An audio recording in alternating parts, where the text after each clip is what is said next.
brought to you by Nova शुद्ध घी। जब जब खाए दिल खुश हो जाए, सदियों का नोवा शुद्ध देसी घी, सपना स्वस्थ भारत का। I love घी। तो आदाब, नमस्कार, गुड इवनिंग, सत श्री अकाल। एक बार फिर आप तमाम लोगों का स्वागत है क्राइम तक की कहानी के इस एपिसोड में। उम्मीद है पूरी फैमिली अच्छी होगी, अपना और अपनों का ख्याल रख रही होगी। आज की कहानी सुनाऊं उससे पहले नेपाल का अपडेट दे दूं आपको। जेनजी में कई ऐसे सारे लीडरशिप हैं जो अचानक पिछले 3-4 दिनों में सामने आए निकल कर। हालांकि मंडे और ट्यूसडे के बाद अब वहाँ थोड़ा शांति है, वायलेंस हुआ नहीं है, लेकिन मामला अटका हुआ है कि अब नई बागडोर किसके हवाले की जाए। जो केयर टेकर वहाँ पे गवर्नमेंट होगा या फिर प्राइम मिनिस्टर होंगे, वो कौन होंगे, इसको लेकर जेनजी की कुछ अलग अलग राय हैं। कुछ वहाँ की सुप्रीम कोर्ट की एक्स चीफ जस्टिस के नाम का हवाला दे रहे हैं, कुछ 2 और नाम है उनको लेकर बातचीत चल रही है। बालन शाह का भी नाम है, एक वहाँ इलेक्ट्रिक डिपार्टमेंट में थे जिन्होंने बिजली चोरी और कटौती के मसले को हल किया, उनका भी नाम है। तो अब नाम पर अभी सहमति नहीं बन पा रही है क्योंकि जेनजी में भी कई लीडरशिप सामने अचानक आ गई है और ये लोग अब कोशिश में जुटे हैं कि बातचीत से हल निकले। उम्मीद है कि जल्दी हल निकल आए और नेपाल शांत हो, नई सरकार हो और नई सरकार लोगों की उम्मीदों पर खरी उतरे, यही दुआ है। अब आते हैं आज की कहानी के ऊपर। ये वो कहानी है जो आपके सुनाने जा रहा हूँ मैं। सीसीटीवी कैमरे में पूरी कहानी कैद है, लेकिन तस्वीरें ऐसी हैं कि उसको देखने के लिए कलेजा चाहिए। अब मेरी मजबूरी ये है कि मैं क्राइम जर्नलिस्ट हूँ, मीडिया में हूँ, रिपोर्ट करनी है, शो बनाना है, जैसे आज वारदात भी इस पर है। तो मुझे ये सारी तस्वीर बिना ब्लर के नंगी आंखों के साथ देखना पड़ता है, मेरी मजबूरी है, क्योंकि उसको फिर तभी आप स्टोरी लिख पाते हो। आप यकीन मानिए, सुबह से जितनी बार भी इस तस्वीर को देखा है बेचैन हो उठा हूँ, इसलिए कि ऐसी तस्वीरें, ऐसी चीज़ें एक इंसान दूसरे इंसान के साथ करे, कलेजा कांप जाता है सोच कर भी। लेकिन अफसोस ये हुआ है, आंखों के सामने है। वो तस्वीरें अभी भी मेरे जहन में, मेरे आंखों के सामने कौंध रही हैं। कहानी अमेरिका की है, अमेरिका के एक मोटेल की। एक होटल होता है, एक मोटेल। मोटेल भी है मोटेल। तो इन दोनों में फ़र्क ये है, जो लोग नहीं जानते उनको बता दूं कि होटल तो हम सब जानते हैं क्या होता है, लेकिन अमेरिका में जो मोटेल होता है वो एक तरह का सराय खाना कहें आप, कि वहाँ आम तौर पर वही लोग ठहरते हैं जिन्हें एक रात गुजारना हो, कहीं सफ़र में हो, रास्ते में कोई मोटल पड़ा, वहाँ रुक गए, रात को आराम किया, सो गए और निकल गए। जनरली वहाँ रूम में आपको एक अवन या फिर कॉफ़ी मशीन ये सब दे दी जाती है और बाकी आप अपना रुकिए और फिर निकल लीजिए, आगे बढ़िए। और होटल में आपको खाना पीना सब कुछ मिलता है। तो मोटेल एक तरह से, अपनी भाषा में बात करूं तो एक सराय टाइप की चीज़ होती है और बहुत कॉमन है यूएस में। तो ऐसे ही एक टेक्सास जो अमेरिकी स्टेट है, उसका एक शहर है डलास। इसी डलास में एक मोटेल था। इस मोटेल का नाम था डाउनटाउन स्वीट्स।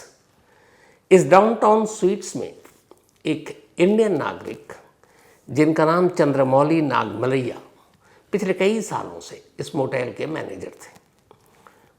उनकी पत्नी और उनका बेटा ये भी अमेरिका में थे। कर्नाटक के रहने वाले चंद्रमौली अपने बीवी और बेटे के साथ अमेरिका में थे और वहीं अब उन्होंने अपनी ज़िंदगी बसा ली थी। और इसी डाउनटाउन स्वीट्स में वो बतौर मैनेजर इस मोटेल के काम कर रहे थे। कई साल हो चुके थे। 10 सितंबर यानी परसों की बात है, वेडनेसडे की, बुधवार की सुबह के करीब 8:26 हुए थे। चंद्रमौली का रूटीन था ये कि वो जब सुबह उठते और इसी मोटेल में स्टाफ के ठहरने की भी जगह दे दी जाती है, तो उसी मोटेल में उनकी फैमिली भी रहती थी, पत्नी और बेटा। तो वो सुबह उठने के बाद सारे रूम को चेक किया करते थे कि रूम में कहीं कोई कमी तो नहीं है। तो ऐसे ही एक रूम का जब वो मुआयना कर रहे थे तो उन्होंने पाया कि वहाँ की वॉशिंग मशीन ख़राब है। अब जब वो मुआयना कर रहे थे तब उनके साथ 2 और स्टाफ थे उसी मोटेल के। एक लेडी स्टाफ थी और एक जेंट्स था। जो जेंट्स था वो क्यूबा का रहने वाला था और उसका नाम था मार्टिनेज। पूरा नाम योडानिस कोबोस मार्टिनेज। तो ये दोनों साथ थे। अचानक नज़र पड़ी चंद्रमौली की, उन्होंने देखा कि वॉशिंग मशीन ख़राब है।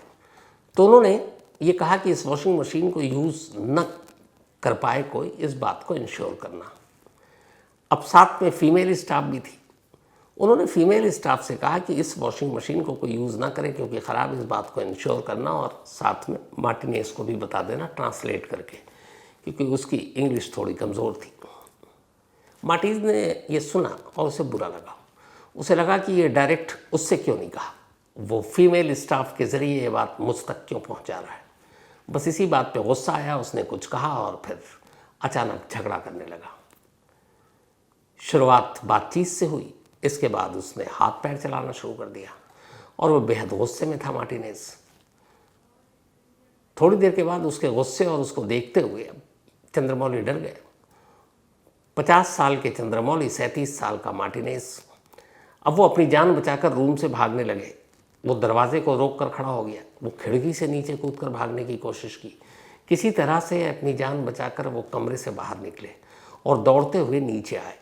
नीचे फ्रंट ऑफिस मोटेल का। नीचे आने के बाद अब वो बेतहाशा भाग रहे हैं। इस दौरान में पता नहीं कहाँ से मार्टिनेज ने एक तेज धार हथियार अपने हाथ में ले लिया। ऊपर कमरे में काफ़ी लात घूसा मारा। चंद्रमौली जख्मी भी थे। अब नीचे आकर वो भाग रहे हैं। नीचे कई सारी करीब 6 गाड़ियाँ पार्क हैं। फ्रंट स्टाफ है जो ऑफिस, और इत्तेफाक से उस वक्त उनकी बीवी और बेटे वहीं फ्रंट ऑफिस के पास थे। सुबह का वक्त था, करीब 8:30, 8:26। अचानक देखा उन लोगों ने कि चंद्रमौली की वाइफ और बेटे ने कि उनके पति या पिता को एक शख्स दौड़ा रहा है। वो मार्टिनेज को भी जानती थी क्योंकि उसी मोटेल का स्टाफ।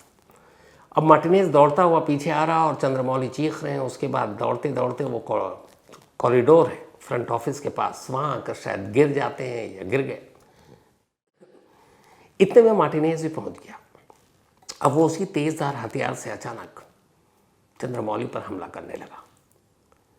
ये देखकर चंद्रमौली की वाइफ और बेटे आगे बढ़ते हैं, गिड़गिड़ाते हैं, मार्टिनेज से रोकने की कोशिश करते हैं। लेकिन जब तक वो रोक पाती तब तक एक अजीब मंजर हुआ। पहले तो उस तेज धार हथियार से कई वार किए चंद्रमौली के जिस्म पर। इसके बाद अचानक बाल पकड़ा और उसका सर धड़ से अलग कर दिया। ये देखते ही चंद्रमौली की वाइफ और बेटे दोनों वहाँ से पीछे हट गए। उनके कदम डर और दहशत की वजह से, किसी की भी हालत ऐसी हो जाए। इसके बाद अब वो सर वहीं पे गिरा हुआ है। मार्टिनेज उसको पैर से ठोकर मारता है। ऐसा वो 2 बार करता है। फिर सर कहीं थोड़ी दूरी पर है। उसके बाद वो आगे बढ़ता है, बाल पकड़कर सर को उठाता है। अब उसी मोटेल के कंपाउंड में वो हाथ में लेकर वो सर चल रहा है। चलते चलते वो एक दीवार की तरफ जाता है। दीवार के पास एक डस्टबिन है। उस डस्टबिन में वो सर को डाल देता है। इस दौरान में जब वो ये सब कुछ कर रहा है तब इसी मोटेल के मेन गेट पर 3 गार्ड, 3 स्टाफ मौजूद हैं और वो ये सब कुछ अपनी आंखों से देख रहे हैं। लेकिन देखकर उनकी भी हालत ख़राब है। इसी दौरान में जब वो डस्टबिन में से डालता है तब तक सामने से एक फायर ब्रिगेड की गाड़ी मोटेल के अंदर एंट्री मारती है। शायद कुछ लोगों ने फ़ोन कर दिया था और या वो गश्त पर थी। फायर ब्रिगेड की गाड़ी इधर अंदर आती है। लेकिन इस दौरान में तब तक मार्टिनेज सर को डस्टबिन में डालकर उसी मेन गेट की तरफ बढ़ता है। 3 सिक्योरिटी गार्ड वहाँ मौजूद हैं, लेकिन डर के मारे वो गेट का रास्ता छोड़ देते हैं और वो गेट से निकलता बाईं तरफ चल पड़ता है। इधर फायर ब्रिगेड की गाड़ी रुकी। तब तक गार्ड वालों ने इशारे से बताया कि वो बाहर निकला, बाईं तरफ गया। फ़ौरन फायर ब्रिगेड ने अपने वॉकी टॉकी से लोकल पुलिस को इन्फॉर्म किया जो वहाँ पे गश्त पे रहती है। उसके बाद फायर ब्रिगेड की फिर गाड़ी में मुड़ती है और मोटेल से थोड़ी दूरी पर लेफ़्ट साइड में वो अपना पैदल चला जा रहा है। पुलिस और फायर ब्रिगेड की गाड़ी दोनों मिलकर उसे पकड़ लेती है।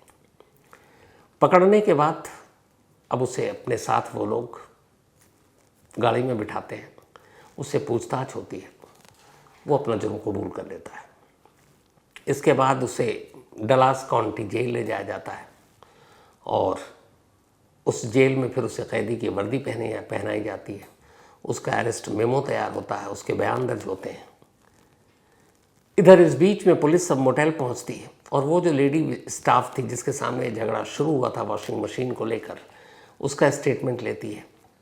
चंद्रमौली की वाइफ का स्टेटमेंट लेती है। बाकी जो चश्मदीद थे उनका स्टेटमेंट लेती है। सर और बाकी धड़ को अपने कब्जे में लेती है, हॉस्पिटल भेजती है और फिर पूरी कहानी सामने आती है। पता चला कि ये जो मार्टिनेज था ये क्यूबा का सिटीज़न है और इलीगल तरीके से पिछले कई सालों से अमेरिका में रह रहा था। इसके ऊपर कार चोरी और कुछ क्राइम के और भी केसेस थे, जिसकी वजह से पुलिस ने पकड़ा भी। लास्ट इसी साल जनवरी में जब अमेरिका में इलीगल तरीके से रह रहे लोगों के खिलाफ एक ऑपरेशन चलाया गया, तब इसे भी पकड़ा गया और इसे वापस इसके देश क्यूबा भेजने की तैयारी की गई। लेकिन क्यूबा की सरकार ने कहा कि इसके खिलाफ क्रिमिनल केस है और हम इसे वापस नहीं लेंगे। अब क्यूबा की सरकार ने लेने से मना कर दिया तो फिर क्यूबा ये जाए कैसे? फिर ये हुआ कि किसी थर्ड कंट्री में भेजेंगे, लेकिन कोई और कंट्री क्यों ले? इस चक्कर में जब बात बनी नहीं तो कुछ दिन तक तो उसको डिटेंशन सेंटर में रखा गया।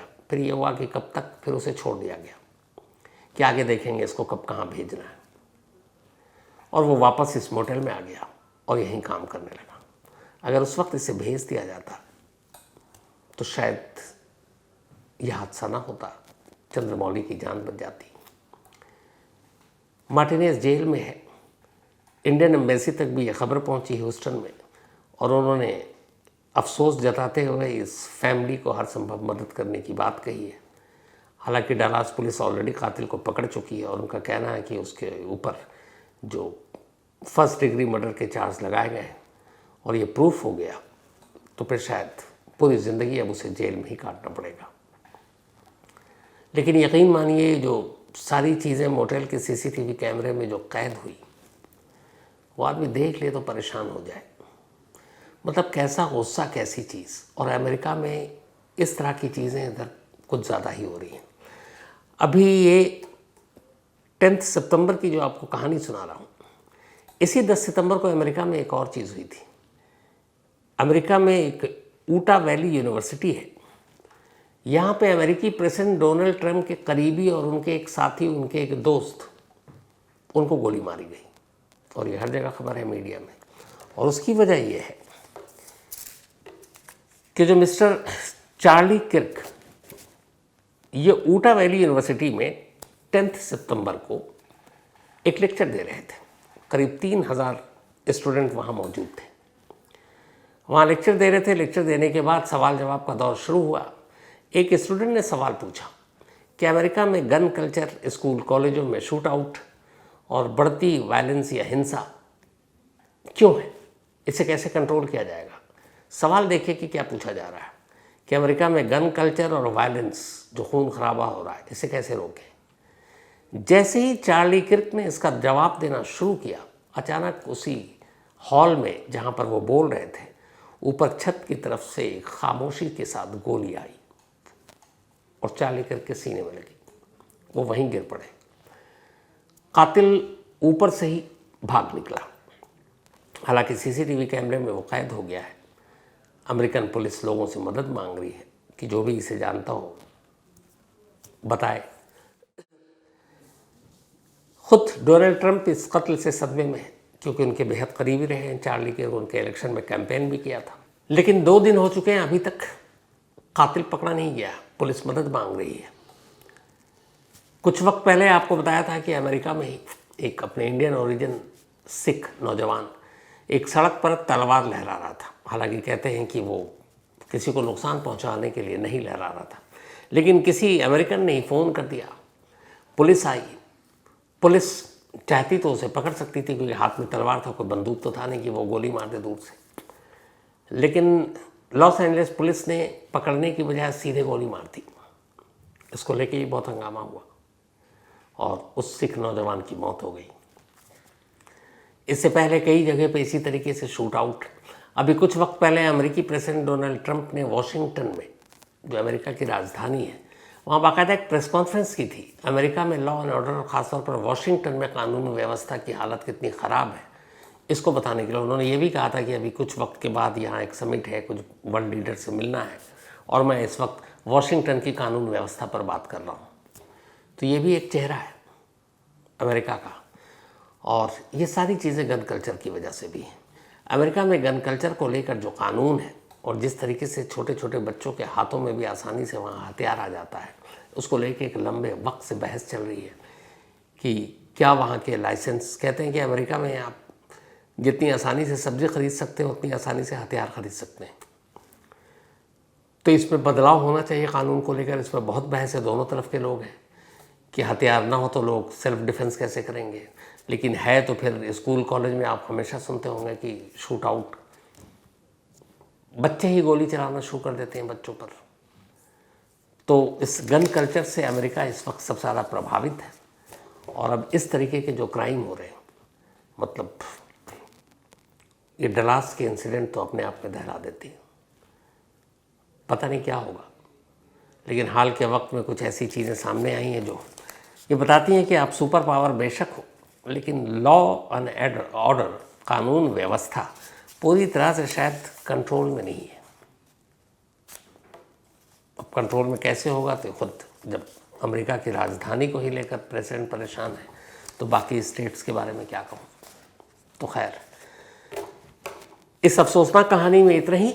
और संडे इंडिया पाकिस्तान मैच है एशिया कप में, उसको लेके बहुत सारी बहस भी हो रही है कि लोग कुछ कह रहे हैं बैकआउट करो, कुछ कह रहे हैं नहीं कहो। कई लोगों ने मुझसे पूछा, आज विकी पाजी और निखिल नाज, इनका एक विक निक शो है, उसमें भी बैठा था, तो सीधे सवाल किया गया। अब क्रिकेट तो आपको पता है मेरा पैशन है, तो मेरा ये मानना है कि अगर इंडिया पाकिस्तान के साथ रिश्ते ख़त्म करने हैं तो फिर हर मोर्चा पर ख़त्म होना चाहिए। बात सिर्फ क्रिकेट तक नहीं होनी चाहिए, फिर तो बिज़नेस से लेके, रूट से लेके, बाकी मीटिंग से लेकर। अभी लास्ट वीक हमारे फॉरेन मिनिस्टर और पाकिस्तान के फॉरेन मिनिस्टर एक ही छत के नीचे थे, तो वो भी नहीं होना चाहिए। सिर्फ क्रिकेट ही क्यों, और क्रिकेट पे ही गाज क्यों। बल्कि मेरी सोच तो दूसरी ये है कि क्रिकेट के मैदान में पाकिस्तान को जो हरा के खुशी मिलती है ना, वो वैसे नहीं मिलती। तो इसीलिए इस पर बहस चल रही है, लेकिन ठीक है, राजनीति पॉलिटिक्स सब अपनी जगह। संडे का मैच, और मैं चाहता हूँ शान से हम जीते ताकि हमें एक सुकून मिले कि फिर पाकिस्तान को पीटा। इससे ज़्यादा फिर सुकून मिलता नहीं है। तो मुझसे मेरी राय पूछे तो मैं कहता हूँ कि नहीं, अगर बैन करना है तो फिर सारी चीज़ें, ये नहीं कि गिनती की चीज़ें, और नहीं तो फिर कोई मतलब नहीं है क्रिकेट के ऊपर उंगली उठाने का। खैर, कहानी में जितना ही, लेकिन ख़त्म करूं उससे पहले वही अपना सिलसिला। आज प्रियांशी कुमारी, इनका बर्थडे है, तो हैप्पी बर्थडे प्रियांशी। और ये भेजा है विकेश कुमार और रिंका कुमारी जी ने, साथ ही पप्पू कुमार ने। सोहन सिंह जी, इनका भी आज बर्थडे है, तो हैप्पी बर्थडे सोहन जी। और ये भेजा है नीति सिंह एंड रविंदर सिंह जी ने, तो नीति एंड रविंदर के फादर हैं सोहन सिंह जी। ज़ैनब अज़ीज़, इनका भी आज बर्थडे है, तो हैप्पी बर्थडे ज़ैनब। और ये बाजिगा फ़रहीन एंड अब्दुल अज़ीज़, इन दोनों की बेटियां हैं ज़ैनब। अमन, इनका भी जन्मदिन है आज, तो हैप्पी बर्थडे है अमन। और ये भेजा प्रेम सिंह ने है। मोहम्मद अनस अंसारी, इनका भी बर्थडे है, हैप्पी बर्थडे अनस। और ये भेजा है आफिफ़ा नूर ने, आफिफ़ा के भाई हैं अनस। साथ ही गुरचरण सिंह, इनका भी आज जन्मदिन है, हैप्पी बर्थडे गुरचरण भाई। और ये भेजा है प्रसन्नजीत कौर ने। तो इसके साथ ही कहानी में आज इतना ही। अब आपसे मुलाकात होगी कल रात 9 बजे किसी नई कहानी के साथ। तब तक अपना और अपनों का ख्याल रखिएगा। Thank you very much.